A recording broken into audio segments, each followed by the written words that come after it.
আসসালামু আলাইকুম। সুফি নূর মোহাম্মদ নিজামপুরী রহমতুল্লাহ আলাইহি 19বিংশ শতাব্দীর একজন আধ্যাত্মিক ব্যক্তিত্ব বা পীর ছিলেন। ওনার পূর্বপুরুষগণ ছিলেন গজনীর অধিবাসী। তিনি সৈয়দ আহমদ বেরলভীর 3জন গাজীর মধ্যে অন্যতম। কথিত আছে যে নূর মোহাম্মদ নিজামপুরী গজনীর সুলতান পুত্র যুবরাজ বখতিয়ার কুতুসের 7ম পুরুষের বংশধর। ওলামা মশায়েখগণের কাছে তিনি হাজী নিজামপুরী রহমতুল্লাহ আলাইহি নামে পরিচিত। স্থানীয় জনসাধারণ তাকে সুফি সাহেব বলে সম্বোধন করতেন। সুফি নিজামপুরী রহমতুল্লাহ আলাইহির জন্ম আনুমানিক 1775 হইতে 1785 সালের মধ্যবর্তী সময়ে। মৃত্যু নভেম্বরের 1 তারিখ 1858 খ্রিস্টাব্দে। জাতীয়তা ব্রিটিশ ভারতীয়। পেশা শিক্ষকতা, মাযহাব হানাফি। ওনার পীর সৈয়দ আহমদ বেরলভীর কাছে উনি বায়াত গ্রহণ করেন। ওনার যাদেরকে উনি প্রভাবিত করেছেন তার মধ্যে একজন হল সুফি ফতহ আলী ওয়াইসি। নিজামপুরের পূর্বপুরুষ বখতিয়ার কুতুস আলম পরিবার সহ দিল্লিতে আসেন। আবার কেউ কেউ বলেন তারা গজনী থেকে নোয়াখালী হিজরত করেন। নিজামপুরীর পিতার নাম মোহাম্মদ খানা, তিনি নোয়াখালীর অধিবাসী ছিলেন। এখানে নিজামপুরীর জন্ম হয়।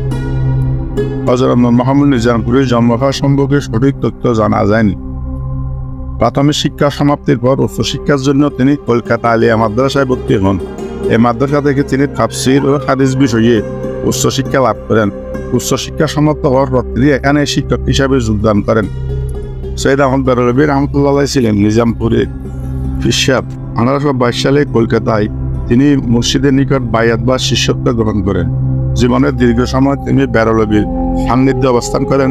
1826 সালে উপমহাদেশের মুসলিম ব্রিটিশদের গোলামি থেকে মুক্ত করার জন্য বেরলভী সীমান্তবর্তী অঞ্চল পেশোয়ার, পাঞ্জাব অভিযান শুরু করেন।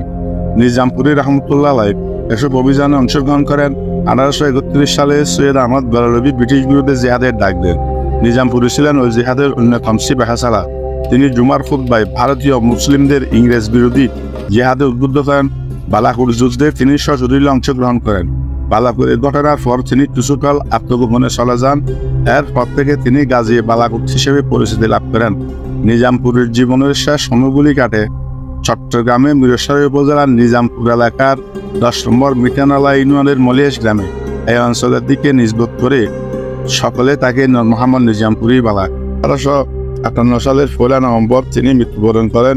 ঢাকা চট্টগ্রাম মহাসড়কের সুবিয়া রোডের থেকে 3 মাইল পশ্চিমে মিঠানালা ইউনিয়নের মলিহাজ গ্রামে তার মাজার অবস্থিত। তার নামে প্রতিষ্ঠিত হয় চট্টগ্রামের দ্বীনি বিদ্যাপীঠ সুফিয়া নুরিয়া ফাজিল মাদ্রাসা প্রতিষ্ঠা করেন সুফি আব্দুল গনি রহমতুল্লাহ আলাইহি। উপমহাদেশের সৈয়দ আহমদ শহীদের জিহাদ আন্দোলন নিয়ে প্রায় 20 বছর গবেষণা করে 3 খণ্ডের গ্রন্থ রচনা করেছেন মরহুম গোলামুর রহমান। পরবর্তী সর্বপ্রথম ভিডিও আপডেট পেতে এই চ্যানেলটি সাবস্ক্রাইব করে রাখুন এবং আমাদের সাথে এতক্ষণ থাকার জন্য ধন্যবাদ। আসসালামু আলাইকুম। পরবর্তী ভিডিওতে দেখা হবে ইনশাআল্লাহ।